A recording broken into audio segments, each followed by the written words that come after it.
মার কষ্ট যে কত বেশি, এই যে মা যে হয়েছে এছাড়া কেউ বুঝতে পারে না।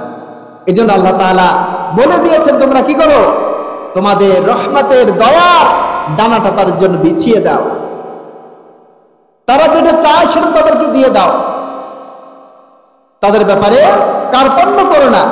আল্লাহ তাআলা এটা বলার মাধ্যমে পিতামাতার হক আদায় করার নির্দেশনা তিনি দিয়ে দিলেন।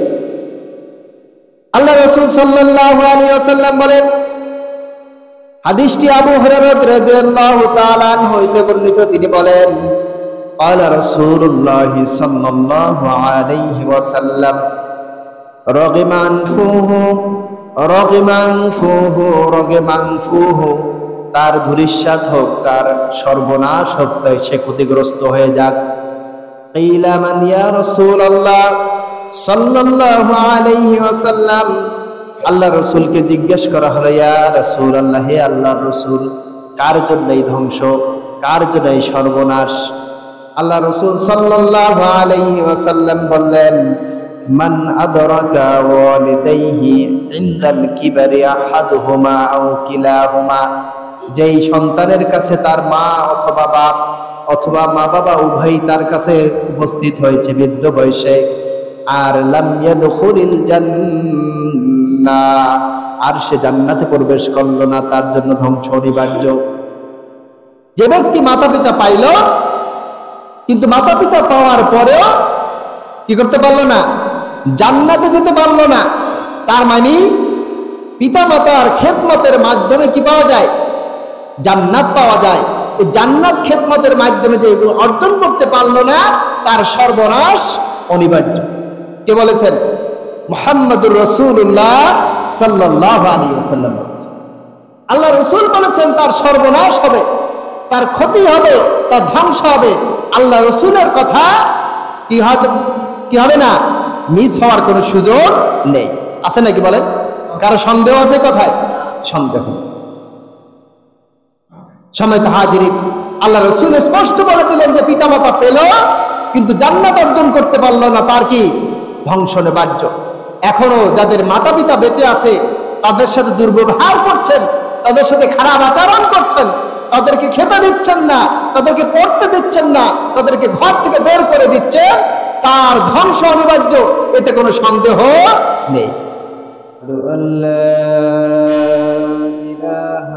ইল্লাল্লাহু ওয়াহদাহু লা শারীকা লাহু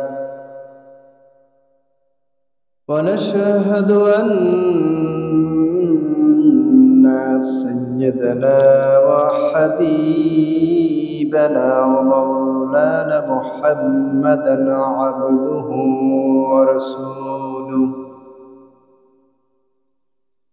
الذي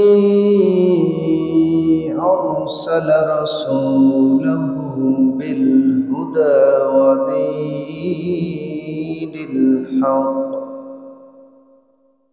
ليظهره على الدين كله ولو كره المشركون.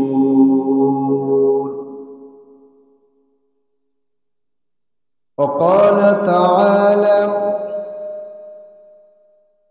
وقضى ربك ألا تعبدوا إلا إياه وبالوالدين إحسانا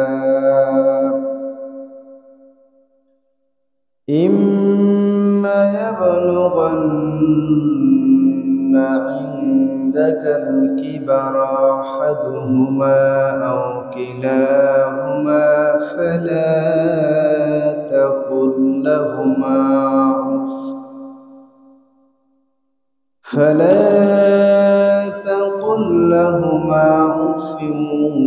ولا تنهرهما وقل لهما قولا كريما واخفض لهما جناح الذل من الرحمة وقل رب ارحمهما وقل رب ارحمهما كما ربياني صغيرا.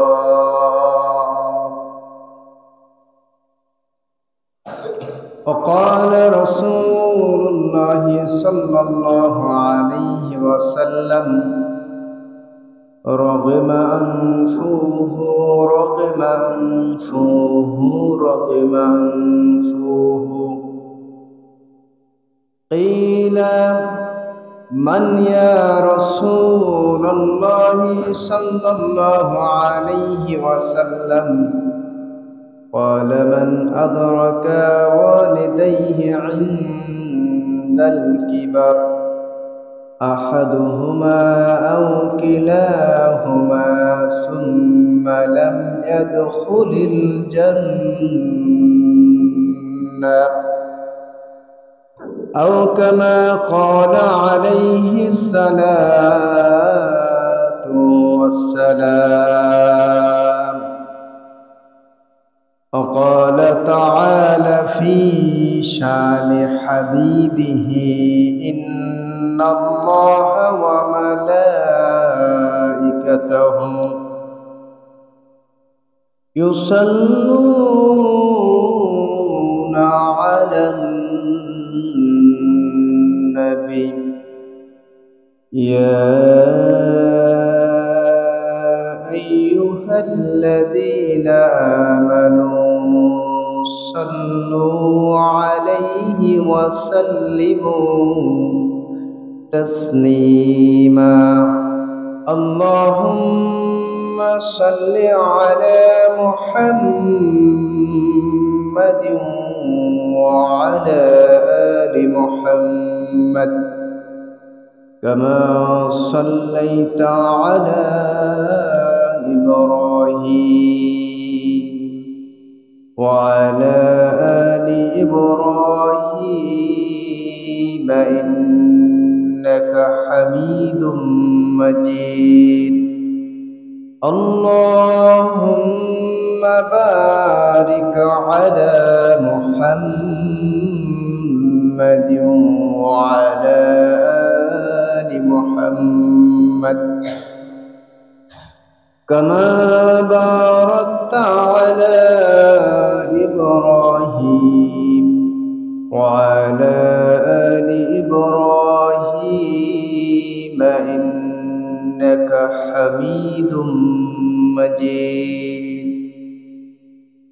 اللهم بارك لنا في رجب وشعبان وبلغنا رمضان اللهم آمين.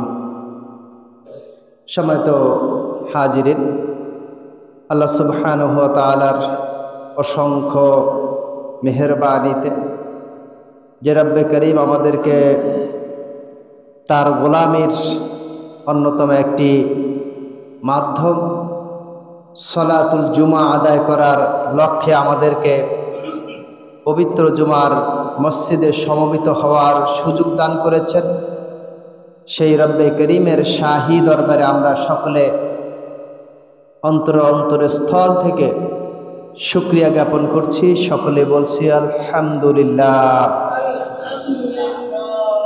আমরা রাসূল করিম সাল্লাল্লাহু আলাইহি ওয়াসাল্লামের মক্কি জীবনের ধারাবাহিক আলোচনার অন্যতম একটি বিষয় সূরাতুল বনী ইসরাইল থেকে 23 নম্বর আয়াতের আলোচনা শুনতেছিলাম। আল্লাহ সুবহানাহু ওয়া তাআলা আল্লাহ তাআলার ইবাদতের পরেই পিতামাতার খেদমত করার, তাদের অধিকার আদায়ের ব্যাপারে নির্দেশনা দিয়েছেন। আল্লাহ তাআলা বলেন ওয়াবিল ওয়ালিদাইনি ইহসানা, পিতামাতার সাথে সদ্ব্যবহার করো। ইম্মা ইয়াবলুগান্না ইনদাকাল কিবারা, যদি তোমাদের কাছে বৃদ্ধ বয়সে পৌঁছে যায়, আহাদুহুমা আও কিলাহুমা, তাদের দুইজন অথবা একজন, অথবা বলা হচ্ছে পিতা অথবা মাতা, অথবা পিতা মাতা একসাথেই দুইজন যদি উপস্থিত হয় অথবা তোমার সামনে জীবিত থাকে, فلا تقل لهما أف ولا تنهرهما وقل لهما قولا كريما। তাহলে তোমরা ওই পিতামাতার সাথে উফ শব্দটা উচ্চারণ করে এমন কোনো আচরণ করবে না, অথবা তাদের আচরণের মাধ্যমে তোমরা উফ শব্দ উচ্চারণ করবা না। وقل لهما قولا كريما, বরঞ্চ তোমরা তোমার ওই জীবিত পিতামাতার সাথে সম্মানজনক আচরণ করবে, সম্মানজনক কথা বলবে। আল্লাহ রাব্বুল আলামিন এই কথা বলার পরে এখানে ক্ষান্ত হয়ে যাননি, বরঞ্চ এই পিতামাতার সম্মানের জন্য, এই পিতামাতার খেদমতের জন্য, এই পিতামাতার মর্যাদাকে উন্নীত করার জন্য, এই কষ্ট করা পিতামাতার হক আদায়ের ব্যাপারে আল্লাহ তাআলা আরো সোচ্চারভাবে বললেন, আখফিদ লাহুমা জানাহাদ-দুল্লি মিনার রাহমা, আর তোমরা তাদের জন্য, তোমার সেই জীবিত পিতামাতার জন্য তোমাদের ডানাগুলো বিছিয়ে দাও, তোমাদের হাতগুলো সম্প্রসারিত করে দাও। সে হাতটা হচ্ছে রহমতের, দয়ার হাত। আর তাদের জন্যই দোয়া করতে থাকো, ওয়াকুর রব্বিরহামহুমা কামা রব্বায়ানি সগীরা।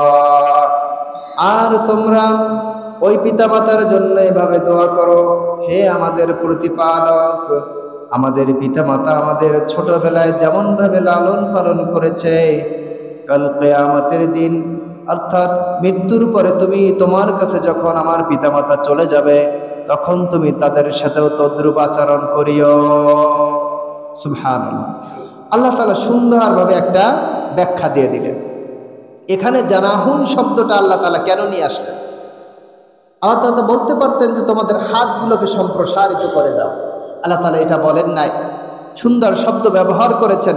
কারণ হাত হচ্ছে শক্ত জিনিস, আর পাখা হচ্ছে একটা জিনিস যার উপরে কিছু লোম থাকে, কিছু পলক থাকে, যে পালক দিয়ে কি করা হয়, তাকে আচ্ছাদিত করা হয়। চারো সাইড দিয়ে আমরা দেখতে পাই যে যখন কোনো মুরগির বাচ্চা যখন হয়, এই মুরগির বাচ্চা, মুরগি যখন টের পায় যে বাহিরে কেউ আক্রমণ করার সুযোগ তার রয়েছে, তার বাচ্চার উপরে চিল অথবা কাক অথবা শগুন অথবা যে কোনো হিংস্র প্রাণী তার বাচ্চাগুলোর উপর আক্রমণ করবে, এটা যদি তার উপলব্ধিতে আসে, ওই মা সত্যার একটা সংকেত ব্যবহার করে। ওই সংকেত ব্যবহার শোনার সাথে সাথে সকল বাচ্চা তার কাছে এসে যায়, আর তার মা তার পাখাটা বিছিয়ে দিয়ে তার সন্তানগুলোকে একত্রিত করে তার আশ্রয় দান করে। ওইখানে আসার কারো ক্ষমতা থাকে না। বল সুবহানাল্লাহ।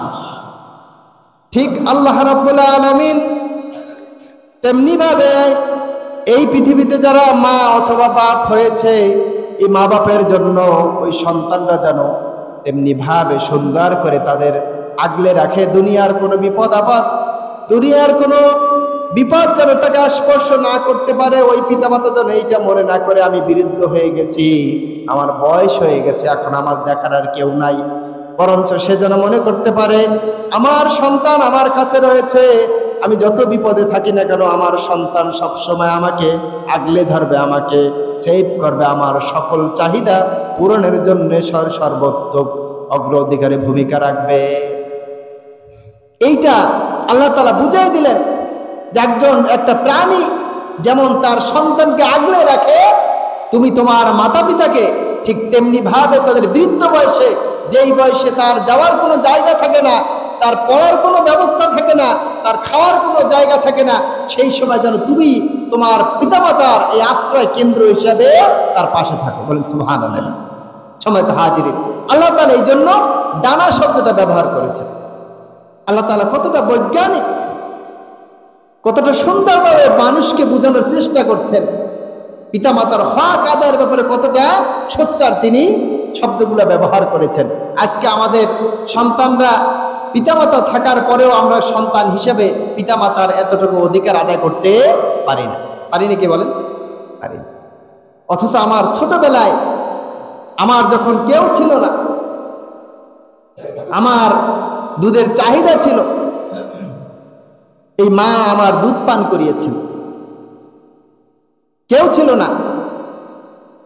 আমি যখন দুনিয়ায় ভূমিষ্ঠ হয়েছি তখন এই মাই কি আমাকে দুধ পান করে করে, আর কিচ্ছু না, প্রায় 2 বছর পর্যন্ত মায়ের বুকের দুধ প্রত্যেক দিন কমপক্ষে 2 কেজি দুধ আমি পান করেছি। আল্লাহু আকবার। পান করার পরে কি হয়েছে, আস্তে আস্তে বড় হয়েছে। সে সময় তিনি যদি চাইতেন ফেলে দিতে পারতেন, তা আমাদের কি করেন নাই, ফেলে দেন নাই, আগলে রেখেছেন। আমি যখন রাত্রে ঘুমিয়ে গেছি, ঘুমের মাঝে আমি প্রস্রাব করে দিয়েছি, আমার বিছানাটা ভিজে গেছে, আমি শীতের রাত্রে ঘুমাতে পারি নাই। আমি যখন কুত করে উঠছি, আমি যখন কান্নার ছোট্ট একটি শব্দ করেছি, ওই মা ঘুমান্ত অবস্থায় হঠাৎ করে জেগে গেছেন, আর ওঠার পরে দেখলেন আমার বিছানাটা ভিজা আছে। ওই মা উঠে তার আশপাশে যে কাপড়গুলো ছিল সে কাপড়গুলো দিয়ে তার জায়গাটা কি করেছেন, পরিষ্কার করে সেখানে আবার বিছিয়ে দিয়েছেন। আমি রাত্রে আর একবার কুত করে উঠেছি, আমি কান্নার শব্দ করেছি, কারণ আমি প্রস্রাবের ভেতরে ঘুমাতে পারি নাই, আমাকে ঘুমে ডিস্টার্ব হয়েছে। মা আমাকে সহায়তা করেছে। ডান পাশ বাম পাশ 2 পাশ যখন ভিজে গেছে, এরপরে 2 পাশে জায়গা ছিল না, শুকনো জায়গা যেখানে আমাকে শোয়াতে পারে, আমাকে বসাতে পারে, এমন কোনো জায়গা ছিল না। তখন তিনি তার বুকের উপরে নিয়ে ওই মা সারা রাত কাটিয়ে দিয়েছেন। এরকম করে করে তিল তিল করে আমাকে কি করেছেন, মানুষ করেছেন, বড় করেছেন। আজকে সেই মা কতটা কষ্ট করেছে। সবচেয়ে যখন মায়ের দুধ পানের সময়, যেটা 2 বছর, এই 2 বছরের ভিতরে মায়ের সবচেয়ে গুরুত্বপূর্ণ কাজের তালিকার ভিতরে প্রথম কাজটা ছিল সন্তানকে দুধ পান করানো। কারণ মা রান্না করছে, হঠাৎ করে আমি ক্ষুধার তাড়নায় কান্না করেছি। এই কান্নার ভাষা আর কেউ না বুঝলো, একজনে বুঝেছেন, তিনি কে, মা। মা বুঝতে পেরেছেন যে আমার সন্তানের কি হয়েছে, ক্ষুধা লেগেছে, এখন তার দুধ পান করার সময়। এটা বুঝলেই তিনি সমস্ত কাজকে ফেলে রেখে সর্বাগ্রে তিনি আমাকে দুধ পান করিয়েছেন। এটা আমার জন্য শিক্ষা যে আল্লাহ তাআলা মায়ের অন্তরের ভিতরে আমার জন্য ভালোবাসা তৈরি করে দিয়েছিলেন, যে ভালোবাসার বদৌলতে মা তিল তিল করে বড় করেছে। আমি যখন অসুস্থ হয়ে পড়েছি, পিতা আমার পাশে ছিল না অতক্ষণ। মা সারাক্ষণ ওই সন্তান নিয়ে লালন পালন করেছে, তার অসুস্থতার সেবা করেছে, তার জন্য সর্বোচ্চ চেষ্টা তিনি করেছেন। তিনি চোখের পানি ছেড়ে দিয়ে দোয়া করেছেন। এই দোয়াটা আর কেউ করতে পারে না, একমাত্র মাই সবচেয়ে বেশি তার জন্য ভূমিকা রেখেছে। এখন যারা আমরা বাপ হয়েছি, আমরা এটা নিজে উপলব্ধি করতে পারি যে মা এবং বাবা দুজন ঘুমিয়ে আছে, মার সামনে সন্তান অসুস্থ রয়েছে, ওই মা কখনো ঘুমাতে পারে না, সন্তানের পাশে বাবা ঘুমিয়ে থাকে, কিন্তু মা ঘুমাতে পারে না। সত্য কিনা বলেন? মার কষ্ট যে কত বেশি, এই যে মা যে হয়েছে ছাড়া কেউ বুঝতে পারে না। এই জন্য আল্লাহ তাআলা বলে দিয়েছেন, তোমরা কি করো, তোমাদের রহমতের দয়ার ডানাটা তাদের জন্য বিছিয়ে দাও, তারা যেটা চায় সেটা তাদেরকে দিয়ে দাও, তাদের ব্যাপারে কার্পণ্য করো না। আল্লাহ তাআলা এটা বলার মাধ্যমে পিতামাতার হক আদায় করার নির্দেশনা তিনি দিয়ে দিলেন। আল্লাহ রাসূল সাল্লাল্লাহু আলাইহি ওয়াসাল্লাম বলেন, হাদিসটি আবু হুরায়রা রাদিয়াল্লাহু তাআলা আনহু হইতে বর্ণিত, তিনি বলেন, ক্বালা রাসূলুল্লাহি সাল্লাল্লাহু আলাইহি ওয়াসাল্লাম, রগিমান ফুহু, তার ধূলিসাৎ হোক, তার সর্বনাশ হোক, তাই সে ক্ষতিগ্রস্ত হয়ে যাক। কিলা মান ইয়া রাসূলুল্লাহ সাল্লাল্লাহু আলাইহি ওয়াসাল্লাম, আল্লাহ রাসূলকে জিজ্ঞেস করা হলো, ইয়া রাসূলুল্লাহ, হে আল্লাহর রাসূল, কার জন্য এই ধ্বংস, কার জন্য এই সর্বনাশ? আল্লাহ রাসূল সাল্লাল্লাহু আলাইহি ওয়াসাল্লাম বললেন, মান আদরাকা ওয়ালিদাইহি ইনদাল কিবারি আহাদুহুমা আও কিলাহুমা, যেই সন্তানের কাছে তার মা অথবা বাপ অথবা মা বাবা উভয়ই তার কাছে উপস্থিত হয়েছে বৃদ্ধ বয়সে, আর লাম ইয়াদখুলিল জান্নাহ, আর সে জান্নাতে প্রবেশ করলো না, তার জন্য ধ্বংস অনিবার্য। যে ব্যক্তি মাতা পিতা পাইল কিন্তু মাতা পিতা পাওয়ার পরেও কি করতে পারলো না, জান্নাতে যেতে পারলো না, তার মানে পিতা মাতার খেদমতের মাধ্যমে কি পাওয়া যায়, জান্নাত পাওয়া যায়। এই জান্নাত খেদমতের মাধ্যমে যে অর্জন করতে পারলো না, তার সর্বনাশ অনিবার্য। কে বলেছেন? মুহাম্মদুর রাসূলুল্লাহ সাল্লাল্লাহু আলাইহি ওয়াসাল্লাম। আল্লাহ রাসূল বলেছেন তার সর্বনাশ হবে, তার ক্ষতি হবে, তার ধ্বংস হবে। আল্লাহ রাসূলের কথা কি হবে না, মিস হওয়ার কোনো সুযোগ নেই। আছে নাকি বলেন? কারো সন্দেহ আছে কথায়? সন্দেহ। সম্মানিত হাজিরিন, আল্লাহ রাসূল স্পষ্ট বলে দিলেন যে পিতামাতা পেল কিন্তু জান্নাত অর্জন করতে পারলো না, তার কি ধ্বংস অনিবার্য। এখনো যাদের মাতা পিতা বেঁচে আছে তাদের সাথে দুর্ব্যবহার করছেন, তাদের সাথে খারাপ আচরণ করছেন, তাদেরকে খেতে দিচ্ছেন না, তাদেরকে পড়তে দিচ্ছেন না, তাদেরকে ঘর থেকে বের করে দিচ্ছেন, তার ধ্বংস অনিবার্য, এতে কোনো সন্দেহ নেই। সম্মানিত হাজিরিন, আল্লাহ রাসূল সাল্লাল্লাহু আলাইহি ওয়াসাল্লামের আরেকজন সাহাবী হযরত উমামা রাদিয়াল্লাহু তাআলা আনহু, তিনি বলেন, আন্না রাজুলান ক্বালা ইয়া রাসূলুল্লাহ সাল্লাল্লাহু আলাইহি ওয়াসাল্লাম মাল হাক্কুল ওয়ালিদাইনি আলা ওয়ালিদিহিমা ক্বালা হুমা জান্নাতুকা ওয়া নারুক। হযরত উমামা রাদিয়াল্লাহু তাআলা আনহু হইতে বর্ণিত, তিনি বলেন, নিশ্চয়ই এক ব্যক্তি আল্লাহর রাসূল সাল্লাল্লাহু আলাইহি ওয়াসাল্লামের কাছে আসলেন, এসে জিজ্ঞেস করলেন, ইয়া রাসূলুল্লাহ, পিতামাতার হক কি? আল্লাহ রাসূল সাল্লাল্লাহু আলাইহি ওয়াসাল্লাম উত্তর দিলেন, হুমা জান্নাতুকা ওয়া নারুক, তিনি হচ্ছে তোমার জন্য জান্নাত অথবা জাহান্নাম। তুমি যদি ভালো কাজ করো, তার সাথে সদাচরণ করো, তার সাথে ভালো ব্যবহার করো, তাহলে তোমার জান্নাত কনফার্ম। বলেন সুবহানাল্লাহ। জান্নাত কি কনফার্ম, নিশ্চিত তুমি জান্নাতে যাবে। আর যদি তার সাথে খারাপ আচরণ করো, তার সাথে যদি দুর্ব্যবহার করো, তার যদি হক তুমি আদায় না করো, তাহলে তুমি নির্ঘাত জাহান্নামী। তাহলে আমার জান্নাত এবং জাহান্নাম কার উপরে নির্ভর করছে? পিতামাতার খেদমতের উপরে। আমরা বলতে পারি যে আমি তো নামাজ পড়ি, রোজা রাখি, হজ করি, যাকাত দেই, এত কিছু করি, তারপরেও কি আমি জাহান্নামে যাব?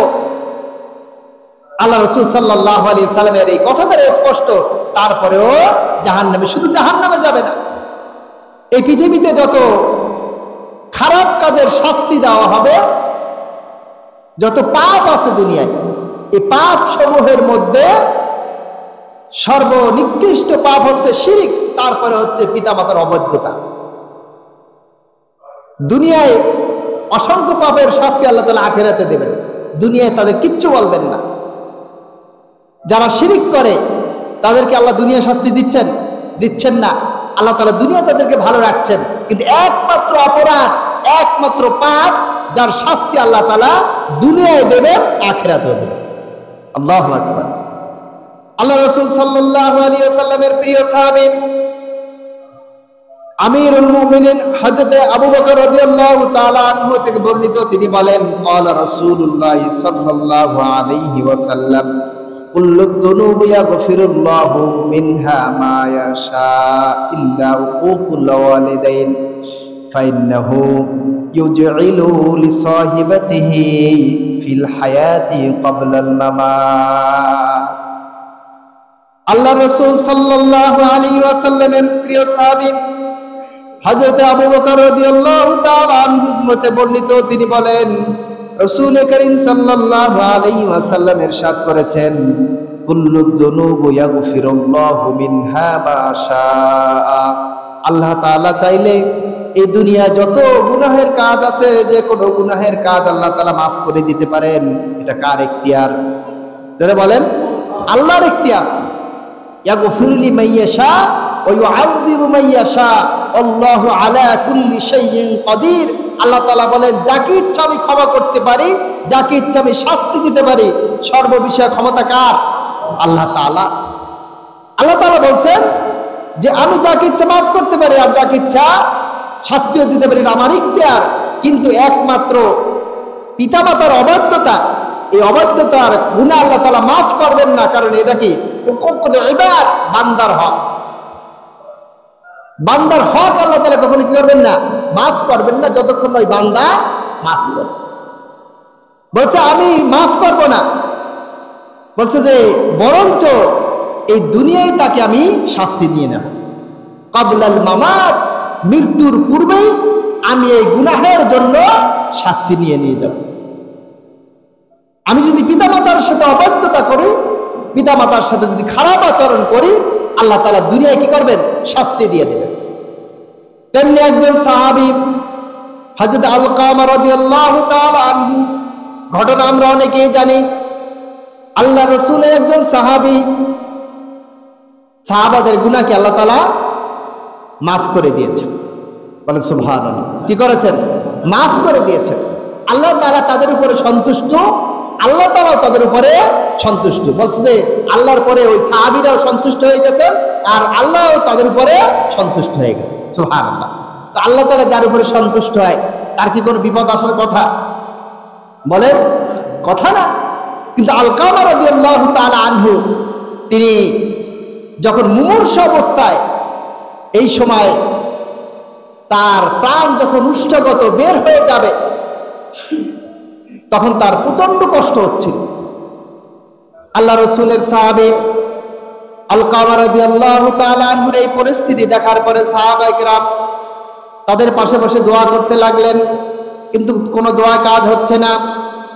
আল্লাহ রাসূলকে খবর দেওয়া হলো, ইয়া রাসূলুল্লাহ, আলকামা মুমূর্ষু অবস্থায়, তার কাছ থেকে তালকিন করছি কালেমার, কিন্তু তালকিন সে গ্রহণ করতে পারছে না। অর্থাৎ তালকিন বলা হয় কোন একটা জিনিসকে পড়ানো, কালেমার তালকিন দেওয়া হচ্ছিল, কালেমা পড়া হচ্ছিল। একজন মানুষ যখন মারা যায়, মুমূর্ষু অবস্থায় যখন থাকে, তখন তার পাশে বসে কালেমা পড়া উচিত। কেন? যাতে করে ওই মুমূর্ষু ব্যক্তি যেন অন্তত শেষ সময়ে এসে যেন তার কালেম ভিতরে যখন কালেমার শব্দ যায়, তখন যেন সে কালেমা পড়তে পড়তে দুনিয়া থেকে বিদায়। সুবহানাল্লাহ। তালকিন করা হয়, কিন্তু এই তালকিন তিনি করতে পারছেন না, কালেমা পড়তে পারছেন না। সাহাবায়ে কেরাম ভয় পেয়ে গেলেন, আল্লাহ রাসূলকে খবর দেয়, ইয়া রাসূলুল্লাহ, আপনার এই সাহাবী আলকামা সে কালেমা পড়তে পারছে না। আল্লাহ রাসূল চলে গেলেন, জিজ্ঞেস করলেন যে কি কোনো বড় অপরাধী ছিল নাকি, কোনো গুনাহ করছে কিনা? বলছেন না, তেমন কোনো গুনাহ আমরা দেখি না কখনো, সে ভদ্র মানুষ। বলছে এই কি অবস্থা কেন? তার মা কি বেঁচে আছে? হ্যাঁ আছে। তার মাকে খবর দাও। তার মাকে খবর দেওয়া হলো। আল্লাহ রাসূলের সামনে আসলেন, জিজ্ঞেস করলেন, তোমার সাথে এই তোমার সন্তানের সম্পর্ক কেমন? বলছে আমার সাথে আমার সন্তানের সম্পর্ক ভালো না। আমার সন্তান আলকামা আমার হক আদায় করে নাই, আমি তার উপরে নারাজ। আল্লাহ রাসূলের বুঝতে কষ্ট হলো না, এই যে আলকামার যে পরিণতি, কেন সে তালকিন গ্রহণ করতে পারছেন না? কারণ হচ্ছে আলকামার মা তার উপরে অসন্তুষ্ট। তাই তিনি, আল্লাহ রাসূল বললেন, হে মা, তুমি যদি তোমার সন্তানকে মাফ না করো, তাহলে কিন্তু তোমার সন্তানের কালেমা নসিব হবে না। মা বললেন যে না, আমি ওকে মাফ করব না। আল্লাহ রাসূল বললেন যে যাও, সাহাবীদেরকে বললেন যাও কাঠ নিয়ে আসো, আলকামাকে তার মায়ের সামনেই কাঠ দিয়ে তাকে পুড়িয়ে আমি হত্যা করব। এই ঘোষণা দেওয়ার পরে মা নরম হলো যে না, তুমি আমার সন্তানকে মেরো না এভাবে। আল্লাহ রাসূল বললেন যে আপনি আপনার সন্তানকে যদি মাফ না করেন আর সে কালেমা বিহীন যদি দুনিয়া থেকে বিদায় নেয়, সে অনন্তকাল জাহান্নামের আগুনে জ্বলবে। নাউযুবিল্লাহি মিন যালিক। আপনি কি সেটা চান? মা বলল যে না, আমি চাই না। বলে তাহলে আপনার সন্তানকে আপনি মাফ করে দেন। সেই মা আলকামার মা যখন বললেন যে আমি তাকে মাফ করে দিয়েছি, এরপরে যখন তালকিন শুরু করলেন, সাথে সাথে যে কালেমার তালকিন শুরু করে দিলেন। সুবহানাল্লাহ। তার কালেমা নসিব হলো এবং এই অবস্থায় সে মারা গেল। তাহলে কি বলছেন বলেন? আপনি আমি কি চাই? আপনার আমার কি আমল আছে? আল্লাহ কি আমার পরে সন্তুষ্ট বলতে পারবো আমরা কেউ? আমরা কি আল্লাহর পরে সন্তুষ্ট? মোটেও না। আমরা যখন দেখি দুইটা জিনিস যখন তালি করি, আমার চেয়ে একজন বেশি সুখী আছে, তখন আমি তো আল্লাহর অভিশাপ দিই যে আল্লাহ আমার সাথে ভালো ব্যবহার করে না, আল্লাহ আমাকে ভালো কিছু দেয় নাই, আল্লাহ আমাকে খারাপ রেখেছে, বলি না বলেন? ওই ওদের সাথে আল্লাহ মনে বেশি থাকে, আমাদের সাথে গরিবদের সাথে আল্লাহ থাকে না, বলি না আমরা? তাহলে কি আমরা কি আল্লাহর পরে সন্তুষ্ট? সন্তুষ্ট না। অথচ আল্লাহ তাআলা বলছেন আমি তাদের উপরে সন্তুষ্ট এবং তারা কি আমার পরে সন্তুষ্ট। এই সাহাবের যদি কালেমা তালকিন না হয় মায়ের সাথে খারাপ আচরণের কারণে, তাহলে আপনি আমি কোন ঘোড়ার ডিম? আপনার কি অবস্থা হবে? সময় হাজির। আরো ঘটনা আছে, আমরা জানি এই ঘটনাগুলো আমাদের অনেক জানা, কিন্তু আমরা এগুলা বলার মাধ্যমে আপনাদের জাস্টিফিকেশন করা, সতর্ক করা। জুরাইস নামক একজন আল্লাহর ওলি ছিলেন। ইনি বনি ইসরায়েলের একজন আল্লাহর ওলি ছিলেন, আবেদ ছিলেন, যিনি কেউ কেউ বলেছেন যে এতটা আবেদ ছিলেন যে তিনি জমিনে বসে আরশে আজিম পর্যন্ত দেখতে পেতেন। সুবহানাল্লাহ।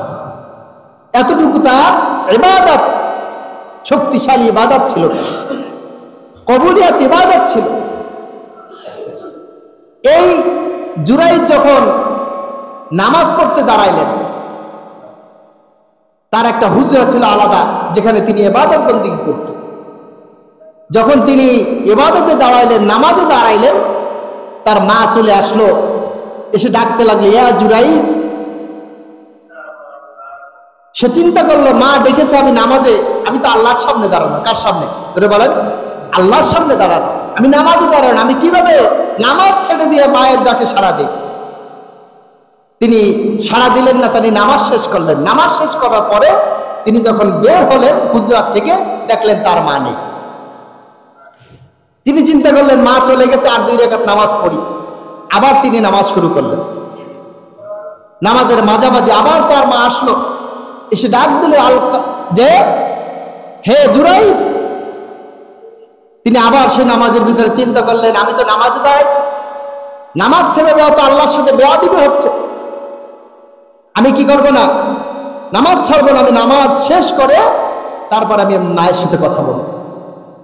তিনি নামাজ শেষ করলেন, ঘর থেকে বের হইলেন, বের হয়ে দেখলেন তার মা নেই, চলে গেছে। আবার তিনি নামাজ শুরু করলেন। তৃতীয়বার এসে আবার তার মা ডাক দিল। তার মা ডাক দেওয়ার সাথে সাথে তিনি নামাজে সাড়া দিতে পারছেন না। এমত অবস্থায় মা ওইখানে দাঁড়িয়ে দাঁড়িয়ে বদদোয়া দিলেন যে আল্লাহ, এই জুরাইজের বেশ্যা মহিলার সাথে অপবাদে লিপ্ত না হওয়া পর্যন্ত তার জন্য মৃত্যু না হয়। বলেন নাউযুবিল্লাহি মিন যালিক। বদদোয়া করছে কে? মা। সে কি বৈধ কাজে ছিল না অবৈধ কাজে ছিল? কথা বলতে হবে। কি কাজে? বৈধ কাজে। কার সামনে দাঁড়ানো ছিল? আল্লাহর সামনে। তিনি নফল ইবাদতে ছিলেন। তিনি নফল ইবাদতে দাঁড়িয়ে মায়ের কথা জবাব না দেওয়ার কারণে তার মা বদদোয়া দিল। বদদোয়া কি লাগবে কি লাগবে না? হ্যাঁ, কারেন্টের মতন লেগে গেল। জুরাইজ ওই নামাজ শেষ করার পরে হঠাৎ করে রাত্রে এক মহিলা আসলো, সুন্দরী মহিলা, সে ডাক দিল। তিনি দরজা খুললেন, দেখলেন যে এক সুন্দরী মহিলা। বললো যে তুমি কেন এসেছো আমার কাছে? বললো যে আমি এসেছি তোমার চাহিদা পূরণ করার জন্য। তুমি কেউ পৃথিবীতে দেখতেছে না, তুমি চাইলে আমার সাথে মিলিত হতে পারো, তুমি আমার সাথে জেনায় লিপ্ত হতে পারো, পৃথিবীর কেউ দেখবে না। বললেন যে তিনি, আমি তোমার সাথে জেনায় লিপ্ত হও, পৃথিবীর কেউ না দেখলেও একজনে দেখবেন, তিনি কে? আল্লাহ তাআলা। আমি তোমার সাথে এই কাজে লিপ্ত হতে পারবো না। ডিলে করে দিলেন।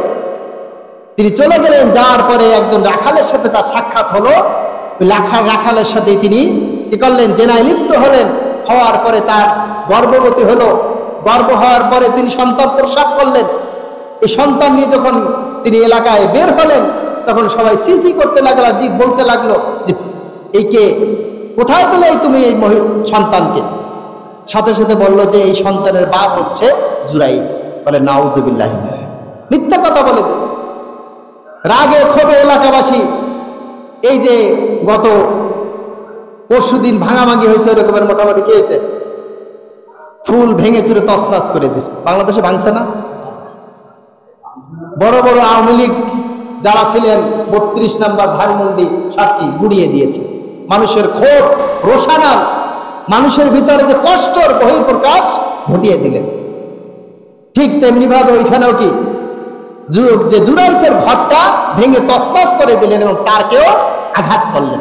কারণ সাধারণত ইমাম সাহেব বা হুজুর তারা একটু খারাপ কাজ করলে বেশি মানুষের কষ্ট লাগে। কারণ কেন লাগে বলে, তারা করতে পারেন, অবশ্যই পারেন, কিন্তু তাদের উপরে মানুষের আস্থা বিশ্বাস থাকে যে এই কাজটা করতে পারে না, এই বিশ্বাস তাদের থাকে। এই কাজ করার পরে তাদের ভিতরে আক্রোশটা বেশি জন্মায়। এটা ভালো দিক যে আমাদেরকে বিশ্বাস করে, আমাদের কাছে তো পানি পড়া নিতে হয়, কোনো এমপির কাছে তো যায় না পানি পড়া নিতে, যায় নাকি? কোনো মন্ত্রীর কাছে যায় না। আমাদের আস্থা আছে, বিশ্বাস আছে যে হুজুর পানি পড়া দিলে আমার সন্তানটা ভালো হবে, আমার স্ত্রীর ডেলিভারিটা হবে, এই বিশ্বাস আমাদের প্রতি আছে। এই জন্য কি কষ্টটা বেশি লাগে। তো জুরাইস তারপরে কষ্টের কারণে তার ঘরটা ভেঙে দিয়েছেন, তাকেও মারছেন। সর্বশেষ বলা হলো তাকে শুলিতে চড়ানো হবে, তাকে ফাঁসির কাস্টে চড়ানো হবে। তখন সে বললো যে ঠিক আছে, তোমরা যা করো, কিন্তু তোমরা জানো না যে আসলে কি ঘটনা ঘটছে। আমি ঠিকই বুঝতে পেরেছি আমার উপরে কি অভিশাপ নাজিল হয়েছে। বলে আল্লাহু আকবার। আমার অন্য কোনো কারণে নাই, আমি বুঝতে পেরেছি এই যেটা হয়েছে, আমি আমার মায়ের ডাকে সাড়া দিই না, এই কারণে আল্লাহ তাআলা আমার উপরে এই কি গজবটা নাজিল করেছে। তবে তা হাজির, এরপরে বলেন যে আমাকে একটু কথা বলার সুযোগ দাও। এই যে সন্তান আছে, ছোট্ট সন্তান, এই সন্তান তো কথা বলতে পারে না। যদি এই সন্তান তোমাদের সামনে সাক্ষী দেয় যে আমি তার বাপ নই, তাহলে তোমরা মেনে নিবা? সবলে বললো যে কি বলে, এই সন্তান এতটুকু বাচ্চা কিভাবে কথা বলবে? কথা বলতে পারে নাকি? বলে যে যদি বলে তাহলে কি করবা? বলছে তাহলে মেনে নেব। তা বলে যে সেই সন্তান, তুমি তোমার পরিচয় দাও, তোমার বাপের নাম কি? তখন সে সাথে সাথে বললো যে আমার পিতা জুরাইস না, আমার পিতা হচ্ছে ওই রাখাল। বলে সুবহানাল্লাহ। এটা যখন বললো তখন মানুষ মেনে নিল এবং তার জন্য আরো সুন্দর করে একটা ঘর তৈরি করে দিল। তাহলে মা যখন ডাক দেয়, আমরা তো অনেক সময় শুনেও না শোনার ভান করি। যুবক যারা আছেন একটু খেয়াল করে শোনেন, কথা ডাক দিছে একবার, আমি মূল্যায়ন করছি না, দ্বিতীয়বার ডাক দিছে মূল্যায়ন করছি না, এরকমের অসংখ্য ডাক চলে যায়, কিন্তু আমরা কি করি না, গুরুত্ব দেই না, পাত্তা দেই না। তাহলে কি আমার আপনার উপরে কি অভিশাপ আসতে পারে না? হ্যাঁ, মায়ের কি মুখ থেকে জোরে বলা লাগবে অভিশাপের কথা, নাকি এমনি মন থেকে যে একটা বিশ্বাস আসে, একটা নিঃশ্বাস বের হয়, এটাই কি যথেষ্ট? এটাই যথেষ্ট। এই জন্য পিতা মাতার কথাকে কি করা, গুরুত্ব দেওয়া। যদি না দেয় তাহলে কি বিপদ আসবে। আল্লাহ রাসূল সাল্লাল্লাহু আলাইহি ওয়াসাল্লামের এরকমের অসংখ্য হাদিস আমরা বলতে পারি। এই পিতা মাতা যেমন বদদোয়া করলে যেমন লেগে যায়, দোয়া করলেও কি লেগে যায়, সাথে সাথে কাজ করে। যেমন বাইজিদ বুস্তামি রহমতুল্লাহ আলাইহির কথা আমরা জানি না? তিনি কি করেছিলেন? ছোট্ট বাচ্চা একটু পানি বলে মা চিৎকার করছিলেন পানি লাগবে। ঘরের কলসি খুঁজলেন, পানি পেলেন না। অন্য পাত্র খুঁজলেন, পানি পেলেন না। তিনি চলে গেলেন সেই ঝর্ণার কাছে যে পানি নিয়ে আসলেন, এমত অবস্থায় এসে দেখলেন মা ঘুমিয়ে গেছে। ছোট্ট বাচ্চা চিন্তা করলো যে আমি যদি এখন ডাক দেই মায়ের ঘুমে ডিস্টার্ব হবে, মায়ের কষ্ট হবে, আমি মাকে কষ্ট দেব না, আমি পানি নিয়ে দাঁড়িয়ে থাকি। ওই মা যখন ঘুম থেকে উঠবে তখন আমি মাকে পানি দেব। মা যখন ঘুম থেকে উঠে দেখলেন তার সন্তান পানি নিয়ে মাথার কাছে দাঁড়িয়ে আছেন।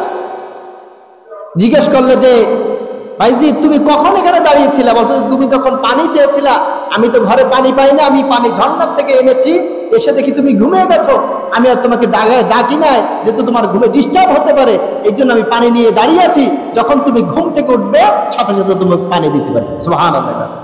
ছোট্ট বাচ্চা এটা যখন করলো, তার মায়ের কি দোয়া কি এমনি এমনি আসছে নাকি? বলেন, এই কাণ্ড দেখে কি দোয়া কি হাত তুলে করা লাগে? এমনি এমনি আসে? তারপরও তার মা কি করেছেন? তার মা ওই ফজরের নামাজে উঠে তার জন্য জায়নামাজ বিছিয়ে নামাজ পড়ার পরে দোয়া করলেন, আল্লাহ আমার এই সন্তানকে কি করো, যুগ শ্রেষ্ঠ কিভাবে যে আল্লাহর ওলি বানিয়ে দাও, তোমার ওলি হিসেবে গ্রহণ করে নাও, আল্লাহ তাআলা মুহূর্তের মধ্যে তা কবুল করে নিয়েছে। সম্মানিত হাজির, একজন কসাই, তার জন্য তার মা দোয়া করেছিলেন। মুসা আলাইহিস সালাতু ওয়াস সালাম জিজ্ঞেস করলেন যে আল্লাহ তাআলা আমার জান্নাতের সঙ্গী কে হবে, আমার জান্নাতের সঙ্গী কে হবে? আল্লাহ তাআলা বললেন তোমার জান্নাতের সঙ্গী হবে একজন কসাই। মুসা আলাইহিস সালাতু ওয়াস সালাম বললেন আল্লাহ এ কেমন কথা, আমি একজন পয়গম্বর, যুগ শ্রেষ্ঠ মানুষ, আমি একজন শ্রেষ্ঠ নবী, আর আমার একজন জান্নাতের সঙ্গী হবে একজন কসাই, এটাকে মেনে নেওয়া যায়? বলছে যে তুমি যাও তার সাথে সাক্ষাৎ করো। তিনি গেলেন, যাই দেখলেন যে কসাই কি করতেছে, গোশ কাটে, কাটা শেষে দিন শেষে ঠিকই ছোট্ট একটা পোটলায় করে কিছু গোশ, ভালো ভালো গোশ বাছাই করে তিনি কি তার মায়ের জন্য নিয়ে গেলেন। মায়ের জন্য রান্না করে নিজ হাতে খাওয়াইলেন, আর মা কি ফিস ফিস করে তার জন্য দোয়া করতেছিলেন। ওই মা শোনার পরে, মায়ের কথা শোনার পরে সন্তান আবার একটু হাসলেন, অট্ট হাসি দিলেন। এই দৃশ্য মুসা আলাইহিস সালাম দেখলেন, দেখে বললেন যে তাকে যখন মেহমানদারি করার জন্য বললেন যে এই আপনি খাবার গ্রহণ করে, বলছেন না আমি খাবো না, খাওয়ার আগে আমার দুইটা প্রশ্ন উত্তর দিতে হবে তোমার, তারপর আমি খাবো। বলছি কি প্রশ্ন? বলছে এক নম্বর প্রশ্ন, ওই বুড়া মহিলা তোমার কি আমি জানি না, ওই তোমার কাছে কি বলছে, আর তুমি শোনার পরে কেন হাসলে এটা একটু বলো। বললেন যে ওই বুড়ি মহিলা হচ্ছে আমার মা, আমি যখন খাওয়াচ্ছিলাম, এই কাজ আমি প্রত্যেক দিন করি, আমি যখন কাজ সেরে আসি তখন আমি এই রান্না করে নিজ হাতে আমার মাকে খাওয়াই। সুবহানাল্লাহ, আমি নিজে খাওয়াই। বলছে আমি যখন খাওয়াচ্ছিলাম তখন আমার জন্য দোয়া করতেছিলেন যে আমি যেন মুসা, এই জামানার পয়গম্বর মুসার সাথে যেন আমার জান্নাত হয়ে যায়। সুবহানাল্লাহ। তখন আমি হাসতেছিলাম যে আমি কোথায় কসাই, আমার জান্নাত হবে এই জামানার শ্রেষ্ঠ পয়গম্বর মুসা আলাইহিস সালামের সাথে, এটা কোনোদিন সম্ভব নয়। তখন ওই মুসা আলাইহিস সালাম তাকে বলছিল যে হে কসাই, তুমি চিন্তা করতে পারো না যে তোমার মায়ের দোয়ার পাওয়ার কত তোমার মায়ের দোয়ার পাওয়ার, এটা তুমি উপলব্ধি করতে পারো নাই। আল্লাহ তাআলার কাছে বলতে দেরি হয়েছে, আল্লাহ তাআলা কবুল করতে দেরি করেন।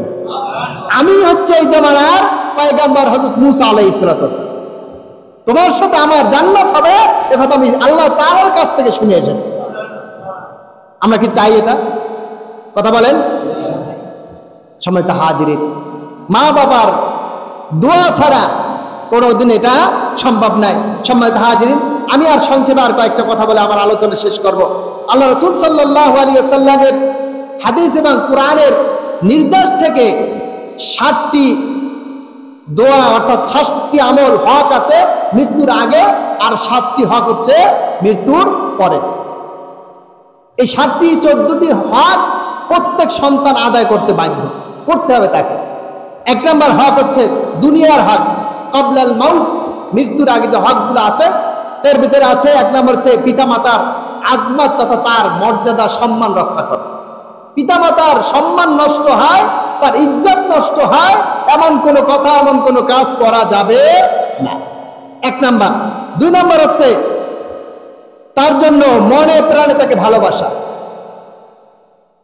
উপরে উপরে না, কি থেকে? মন থেকে, ভিতর থেকে তার জন্য ভালোবাসা। 3 নাম্বার হচ্ছে তাকে সর্বদা তার বৈধ আদেশগুলো মেনে নেওয়া, সে বৈধ যে আদেশগুলো করবে প্রত্যেকটা আদেশ মেনে নেওয়া। 4 নম্বর হচ্ছে তার খেদমত করা সাধ্য অনুযায়ী। 5 নম্বর হচ্ছে তার প্রয়োজন পূর্ণ করা। 6 নম্বর হচ্ছে তাদেরকে সব সময় সুখে শান্তিতে রাখার চেষ্টা করা আমার সাধ্য অনুযায়ী, সে যাতে সুখে থাকে, ভালোতে থাকে, শান্তিতে থাকে, সেই কাজটা করা। 7 নম্বর হচ্ছে নিয়মিত তার সাথে সাক্ষাৎ করা, সে যদি জীবিত থাকে, যেখানেই থাকুক না কেন, অন্তত মাসে অথবা সপ্তাহে তার সাথে দেখা করা, সাক্ষাৎ করা, তার জন্য একটু উপকরণ খাবার দাবার নিয়ে যাওয়া। পারবো তো ইনশাআল্লাহ? যাদের মাতা পিতা বেঁচে আছে, আল্লাহ রাসূল বলছেন যে পিতা মাতার দিকে কেউ যদি নেক দৃষ্টিতে তাকায়, কি দৃষ্টিতে? নেক দৃষ্টিতে যদি তাকায়, আল্লাহ তাআলা তার আমলনামায় একটি হজের সওয়াব লিখে দেয়। আল্লাহ রাসূলের কাছে জিজ্ঞেস করে, রাসূলুল্লাহ, কেউ যদি তার মায়ের দিকে, বাবার দিকে যদি 100 বার তাকায়, বলছে সে যদি 100 বারও তাকায়, আল্লাহ তাআলা তার আমলনামায় 100টি কি করবেন? হজের সওয়াব লিখে দিবেন। তাহলে আমাদের যাদের মাতা পিতা বেঁচে আছে, এই সুযোগ আছে না হজ করার? কথা বলেন, সুযোগ আছে না? আছে। তাই বলে কিন্তু যাদের উপর ফরজ হজ হয়েছে ওইটা বাদ দিয়ে কিন্তু এটা করলে কিন্তু হবে না, সেটা কিন্তু করে নিতে হবে। পাক খবর আবার নিয়ে বলে হজ তো ঘরেই পাচ্ছি আর দরকার নেই বাইরে যাওয়া, এটা করা যাবে না। যাদের উপরে হজ ফরজ, জীবনে একবার হজ ফরজ, এরপরে যেগুলো করবেন সব নফল। আপনি নফল না করলে তাতে কি হবে না, গুনাহ হবে না, কিন্তু আপনার একবার যদি ফরজ হয় সেটা আদায় করতে হবে। সম্মানিত হাজির, এই গেল কয়টা? দুনিয়ায় জীবিত অবস্থায় 7টা হক, এরপরে বাদাল মামাত, মৃত্যুর পরে আরো কি আছে? 7টা হক রয়েছে। প্রথম হচ্ছে তার যে রুহের জন্য মাগফিরাত করা, কামনা করা। যেমন আল্লাহ তাআলা দোয়া শিখিয়ে দিয়েছেন, রব্বির হামহুমা কামা রাব্বায়ানি সগীরা। তারপরে আরো দোয়া আছে, রব্বিগফিরলি ওয়া লিওয়ালিদাইয়া ওয়া লিল মুমিনিনা ইয়াওমা ইয়াকুমুল হিসাব, রব্বিগফিরলি ওয়া লিওয়ালিদাইয়া ওয়া লিমান দাখালা বাইতিয়া মুমিনিনা ওয়াল মুমিনাত ওয়াল মুসলিমিনা ওয়াল মুসলিমাত। এইভাবে অসংখ্য পিতামাতার জন্য দোয়া আছে। আপনি আরবি দোয়া পারেন না, আপনি বাংলা পারেন, আপনি হাত তুলে না পারলেও আপনি কি মনে মনে তাদের জন্য দোয়া করেন, আল্লাহ পিতামাতা আমার দুনিয়ায় ছিল, তাদের মাধ্যমে আমি দুনিয়ায় এসেছি, আজকে তারা দুনিয়ায় নাই, তার সম্পদ, তার সহায় সম্পত্তি আমি ভোগ করছি, তার দেওয়া অসংখ্য নিয়ামত আমি ভোগ করেছি, আল্লাহ আজকে দুনিয়ায় নাই, আমাকে তিনি যেমন লালন পালন করেছেন ছোটবেলায়, আল্লাহ ঠিক তেমনি ভাবে তুমি তোমার রহমতে লালন পালন করো। সুবহানাল্লাহ। এই দোয়াটা করবো আমরা প্রত্যেক ওয়াক্ত নামাজে, দোয়া করব, এটা আপনার আমার জন্য জরুরি। 2 নম্বর হচ্ছে তাদের জন্য ইসালে সওয়াব পাঠানো, অর্থাৎ নেকির কাজ করা। আজকে সে বেঁচে নাই, তার জন্য একটু দান করলাম, যেন সওয়াবটা তার জন্য চলে যায়। তার জন্য 2 রাকাত নামাজ পড়লাম, এই সওয়াবটা যেন তার জন্য চলে যায়। তার জন্য একটু সূরা ফাতিহা, সূরা ইখলাস, সূরা ইয়াসিন পড়ে তার জন্য বকশে দিলাম, এইগুলো কি ইসালে সওয়াব বলা হয়। তার জন্য দান সৎকার করা বা ভালো কাজ করা, তার নেকি পৌঁছানোর নিয়াতে। এরপর হচ্ছে তার সঙ্গী সাথী আত্মীয় স্বজনের সাথে ভালো সম্পর্ক রাখা। এমন হতে পারে যে আপনার আমার পিতামাতা বেঁচে নেই, কিন্তু তার সাথে একজনের সম্পর্ক ছিল, তার বন্ধু ছিল, অথবা মায়ের একজন বান্ধবী ছিল, এদের সাথে কি করা? ভালো সম্পর্ক রাখা, তাদের জন্য হাদিয়া তওফা পাঠান। এটা কি তাকে সম্মান করা, তার উপরে এই হাদিয়া তওফা মানে হচ্ছে আপনার মায়ের সাথে যেন আপনি এই কাজটা করলেন। সুবহানাল্লাহ। সম্মানিত হাজির, আল্লাহ রাসূলের কাছে জিজ্ঞেস করে, রাসূলুল্লাহ আমার পিতা নাই, মাতা নাই, তাদের জন্য এমন কি কোনো কাজ বাকি আছে যেটা করলে পরে তারা পাবে? বলছে হ্যাঁ বাকি আছে। বলছে এই কাজ তুমি তার আত্মীয় স্বজনের সাথে তুমি কি করো?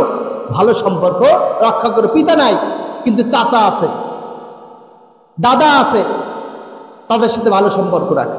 মা নাই, খালা আছে, তার সাথে ভালো সম্পর্ক রাখা। নানি আছে, তাদের সাথে সম্পর্ক ভালো রাখা। এইভাবে তার যে আত্মীয় স্বজন আছে তাদের সাথে কি করা? ভালো সম্পর্ক রাখা। এরপরে আল্লাহ রাসূল সাল্লাল্লাহু আলাইহি ওয়াসাল্লাম বলেছেন যে ঋণ পরিশোধ করা। তিনি যদি কোনো ঋণ রেখে যান, তার সম্পত্তি রেখে যাওয়া সম্পত্তি যেমন আমার ভোগ দখল করার অধিকার আছে, আমরা যেমন গ্রহণ করি, ঠিক তিনি যদি কোনো ঋণ রেখে যান, এই ঋণ পরিশোধ করবে কে? ধরে বলেন সন্তান। তার সন্তান করবে। এই সন্তান যদি করতে ব্যর্থ হয়, তার যদি সহায় সম্পত্তি না থাকে, এটা আদায় করে দিবে তার রাষ্ট্র দিতে বাধ্য থাকবে। তখন তা আমাদের তো সেই রাষ্ট্র নেই, আছে নাকি? আরো কি তারা খাওয়ার জন্য ব্যস্ত, রাষ্ট্র কি খাওয়ার জন্য ব্যস্ত, কিভাবে নিজেরটা গোছাবে। এই যে গোছাই বড় বড় কিছু করছে, দিছে একেবারে মাটির সাথে মিশে। ভালো হয়েছে না? আপনার খুশি নেই বাজার কত? মিষ্টি বিতরণ করা উচিত এই খুশিতে, যাতে করে জালেমরা শিক্ষা পায় যে আমি মানুষের উপরে জুলুম করে পৃথিবীতে চিরস্থায়ী হতে পারি নাই। শিক্ষা নেওয়া দরকার। এখনো যারা লাফালাফি করছেন ওই রকমের করার জন্য আকাম কুকাম, তাদেরকেও কি সাইজ করা হবে ইনশাআল্লাহ। ঠিক আছে তো? কোনো জালিমকে এই মসনদে বসতে দেওয়া হবে না, কোনো জালিমকে বসতে দেওয়া হবে না। সম্মানিত হাজিরিন, এরপর হচ্ছে শরীয়ত সম্মত ওসিয়াত পূর্ণ করা। অনেক সময় পিতামাতা কি করেন? ওসিয়াত করে যান। বৈধ ওসিয়াতগুলো করতে হবে। এমন হতে পারে আমাদের সমাজে আছে, পিতামাতা কি হয়, বিভিন্ন মাদ্রাসা মসজিদের আজীবন টাকা দিয়ে যান, মসজিদের টাকা দেন, কিন্তু বাপ মারা যাওয়ার পরে ওই টাকাটা আর চালু থাকে না, বন্ধ হয়ে যায়। উচিত হচ্ছে ওই টাকাটা চালু রাখা। আমি সন্তান হিসেবে, যেহেতু তিনি এই কাজটা করতেন, নিয়মিত দিতেন, এই দানটা কি চালু রাখা, যাতে করে তার আমল নামে এটা চলে যায় নিয়মিত। অনেক সময় আজীবন দাতার সদস্য থাকেন, এগুলো আদায় করে দেওয়া, এটা তিনি একটা ঋণ। অথবা যে কোনো কারণে তিনি দোকানপাট বা যে কোনোভাবে কারো কাছ থেকে ঋণ নিয়েছেন, এই ঋণটা তার পরিশোধ করা হয় নাই, তখন কি করা, এই ঋণটা পরিশোধ করা। শরীয়ত সম্মত ইসলামী সম্মত কারণ কি হচ্ছে, সম্পদ যখন কোনো ব্যক্তি রেখে মারা যায়, এই সম্পত্তি থেকে 3টা কাজ করা। 1 নম্বর হচ্ছে তার দাফন কাফন করা, এটা হচ্ছে তার সম্পত্তির প্রথম মাপ। 2 নম্বর হচ্ছে এই সম্পত্তি থেকে তার ঋণ পরিশোধ করা। 3 নম্বর হচ্ছে তার ওসিয়াত পূর্ণ করা। এরপরে 4 নম্বর হচ্ছে শরীয়ত সম্পন্নভাবে বন্টন করে দেওয়া। কথা কি বলছেন? এই 4টা কাজ করা। কিন্তু আমরা কি করি, সম্পত্তি পাওয়ার পরে বসে যাই কিভাবে ভাগ বাটোয়ারা করবো, কিন্তু এই 3টা দিক বললা যাক এটা আমাকে দেখার দরকার নেই, এটা করা যাবে না। সম্মানিত হাজিরিন, এরপরে হচ্ছে সাধ্যসম্মতভাবে নিজেদের তৌফিক অনুযায়ী পিতামাতার কবর জিয়ারত করা। এই কবর জিয়ারত করা কেন করবেন আপনি? আপনার ভিতরে একটা অনুভূতি আসবে যে এই পিতা একসময় পৃথিবীতে ছিল, আমার পিতা ছিল, দুনিয়ায় বেঁচে ছিল, আমার পরে তার অনেক অধিকার ছিল, আজকে সে দুনিয়া থেকে চলে গেছে, মাটির নিচে শুয়ে আছে, এই পৃথিবীর থেকে কোনো কিছু সে নিয়ে যেতে পারে নাই, আমার একদিন এই অবস্থা হবে। এই উপলব্ধিটা যেন আপনার আমার ভিতরে আসে, এই জন্য কাজগুলো করা।